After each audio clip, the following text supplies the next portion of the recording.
narito na naman tayo para sa isang napaka-sweet at nakakakilig na love story nila Kalingap Edu at Ate Viancy. Tulad mo ay aking makilala. Para sa pagpapatuloy ng ating love story ay pumunta ang Kalingap team kasama na si Kalingap Edu sa bahay nila Ate Viancy noong araw na yon dahil dadalawin nila si Ate Viancy para ibigay ang mga binapabigay sa kanya ng mga sponsors. Napakarami na naman kasing nagpadala kay Ate Viancy ng mga financial assistance at mga bagay na magagamit niya sa kanyang birthday. Nung pagpunta nga doon nila Kalingap Edu, grabe ang kanilang baha na dinaanan dahil marapit pala ito sa bahay nila Ate Viancy at ito ay nagkaroon talaga noon nung umulan dahil nga malapit sila sa dagat. Kaya naman nag-usap muna sila ng mga bagay-bagay dahil na-miss din naman nila ang isa't isa at ito ang kanilang pag-uusap. Namaya na, paano muna, papagutom muna ako. Tara po muna tayo. Sige, sige. Ay, kumain kami kasi kay Kuya Bab. Kaya medyo busog-busugin pa ako. Di ko naman alam eh. Huwag kang mag-alala. Ubus yan ang mga kasama ko ng keyboards yan. Teka lang. Ano na nga dito? Bakit parang mas gumaganda kaya yata ngayon? Ang sikreto mo Ang sikreto mo. Kaliptint lang po ay. Salamat po sa pambobola. Bola lang ba yun? Parang grabe ka naman. Kayo nga din po. Diyan ako di maniniwala. Pero mas bumabata po yung itsura niyo. Bumabata ako dahil siyempre bata ka eh. Kailangan ko maging pro. Kamay na kita mahal. Na-miss nga talaga nila ang isa't isa dahil talagang nagbulahan na nga sila nung pagkita pa lamang nila. Pero totoo din naman yun dahil napakaganda nga naman talaga ni Ate Viancy. Palagi na lamang siyang blooming kahit anong araw at kahit wala man siyang suot na makeup o meron. At sabi naman ni Ate Viancy na glowing din daw si Kuya Edu noong araw na yon. Siyempre, paano ba naman nakita niya na naman ang kanyang babaeng minamahal. Kaya sino ba naman talaga ang hindi mag-glow kapag ganon?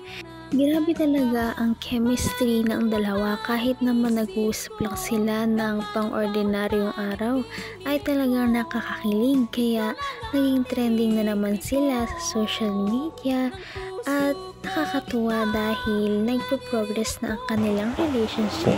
Bata ka eh. Kailangan ko maging pro. Kailangan ko sumabay. Ay, pero bagay sa'yo. Natututo ka na. Nagdadalaga ka na. Ang hihira ka talaga. Ang bilis mo talaga. Ang bilis mo. Okay yan. So, excited ka na ba sa birthday mo?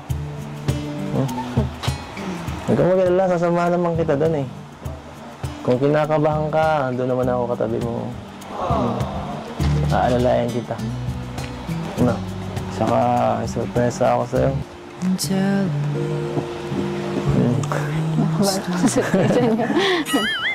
Ano po yun?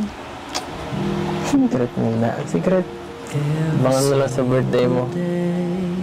Baka di mo kayanin yun. Baka First time nga lang ni Ate Viancy na magkakaroon ng isang party sa kanyang birthday kaya medyo kinakabahan daw talaga siya kung ano ang mga mangyayari sa kanyang karawan. Ngunit sabi ni Kalingap Edu na huwag siyang mag-alala dahil nandun naman daw ang kanyang mga minamahal sa buhay lalong-lalo na si Kalingap Edu para pagaanin ang kanyang loob at pakalmahin siya. At dahil birthday niya naman yon, siya naman ang bida sa araw na yon, kaya't walang problema kung ano man ang kanyang mga gagawin. Nakakatuwa dahil dati na labandera lamang si Ate Fiancy, ngayon ay makakaranas na siya ng isang birthday party na sobrang engrande. Kahit hindi pa man din ito ang kanyang debut o 18th birthday, sobrang bumaha na talaga ng mga sponsors at mga pahanda sa kanyang birthday. Baka sobrang tuwa mo, mapa-oo ka. Joke lang.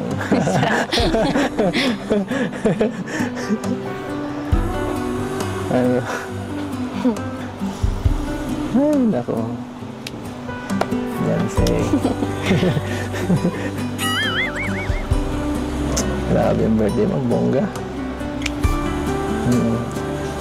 Kayo po, bossing. Kamusta ang buhay-buhay? Okay naman. Yung mga ingay lang ng konti pero wala naman yan. Hindi na lang yung pansinin. Tungkol po saan? Ay, nako, Gonse. Kunwari ka pa dyan. Parang hindi mo alam. Alam ko, basta...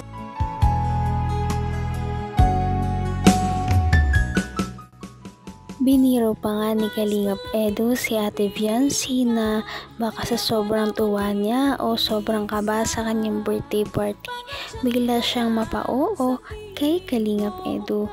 Kaya natawa na lamang si Ate Fiancy sa kanyang mga narinig.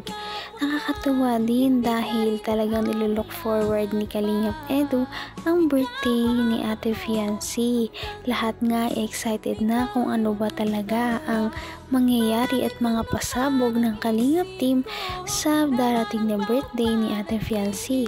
Talagang ito ay ginastusan at pinaghandaan ng buong Kalingap team, pati na rin ang kanyang mga sponsors, kaya sobrang engrande talaga nito at marami ang mga dadalo sa birthday ni Ate Fiancy. Kasama na dito ang mga iba't ibang kilalang mga vlogger. Ano? Totoo ba yun? Totoo ba yung mga narinig dito sa mga fans dyan? Ay, nako. Hindi ka makasalita. Kaya pa na po ulit. Change topic po. Bakit? Iniisip mo ba yun?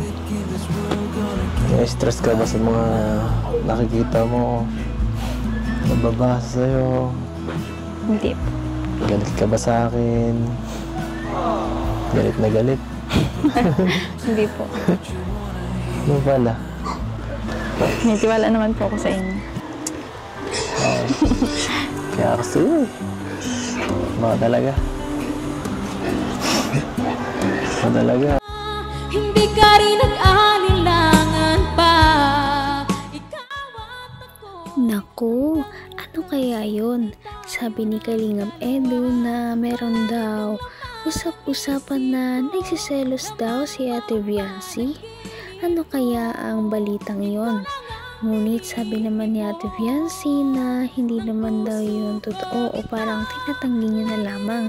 Siguro ay dahil nahihiya talaga siya kay Kalingap Edu na umamin. Ganun pa man ay sa susunod nating mga upload ay mas marami pa tayong makikitang kulitan moments nilang dalawa bago ang birthday ni Ate Fiancy. At ganun na rin ang birthday vlog ni Ate Fiancy. Kaya yan ay inyong pakaabangan. Sobrang nakaka-excite ang mga mangyayari. Kaya naman, sana ipatuloy natin silang suportahan at mahalin si Fiancy, si Kalingap Edu at ang Kalingap team. Yun lamang at maraming salamat sa panonood. Abangan natin kung magkakatuluyan ba talaga si Kalingap Edu at Fiancy. Hanggang sa muli. Bye! Ngayon'y abot kamay na kita. mahal.